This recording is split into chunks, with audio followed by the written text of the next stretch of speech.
তোমরা আগে থেকে জানো যে আমরা ছাদে মুরগি পালন করি। তো আজকে আম্মু ওই মুরগির মধ্যে একটা মোরগের মাংস রান্না করবে।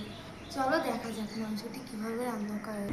বন্ধুরা, এই হচ্ছে সেই মোরগের মাংস। আম্মা আগে থেকে সব রেডি করে রেখেছে। এটা হচ্ছে পেঁয়াজ কুচি, কাঁচা ঝাল, রসুন, আদা, এলাচ, জিরা। এটা হচ্ছে আলু। আলু দিলে মাংসের টেস্টটা ভালো আসবে। এটা হচ্ছে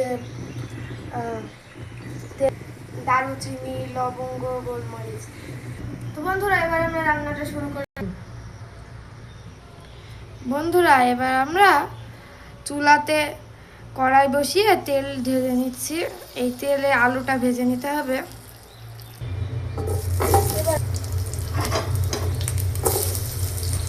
আমি আম্মুকে মাংসটা রান্নার সাহায্য করছি। সামান্য লবণ আর অল্প একটু পরিমাণে হলুদ দিয়ে আলুটাকে ভালোভাবে ভেজে নেব। আলুটা এখানে ভাজা হোক, আমরা এদিকে মশলাটা তৈরি করে নিই। প্লেটে যে মশলাগুলো ছিল সেগুলো আমরা দিয়ে দিচ্ছি।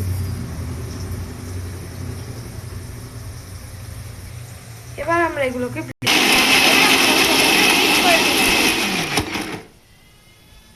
মশলাটার মধ্যে হালকা পরিমাণে পানি দিয়ে ব্লেন্ড করে নিতে হবে। বন্ধুরা দেখুন, আলুটা কিন্তু প্রায় ভাজা হয়ে এসেছে।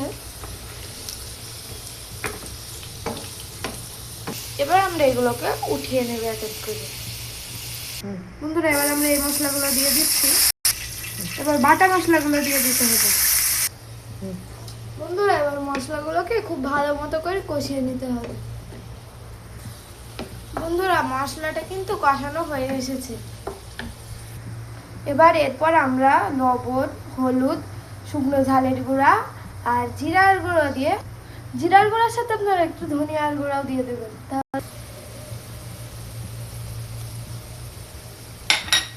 এবার কষিয়ে নিচ্ছি মশলাগুলোকে এবার আমরা আরো ভালোভাবে কষিয়ে নিচ্ছি। আর একটু পরে মাংসগুলো দিয়ে দেবো। এবার আমরা এতে মাংসগুলো দিয়ে দেবো। দেখুন, মাংসগুলো কিন্তু খুব সুন্দর। আসলে বাড়ির পোষা মুরগি তো, বাজারের মুরগিগুলোকে অতিরিক্ত ইঞ্জেকশন, ওটা ক্ষতিকর খাবার খাওয়ায়, মাংসটা অন্যরকম হয়। এটা টেস্টও খুব সুন্দর হবে। এবার মাংসগুলোকে আমরা ভালো মতো করে কষিয়ে নেব।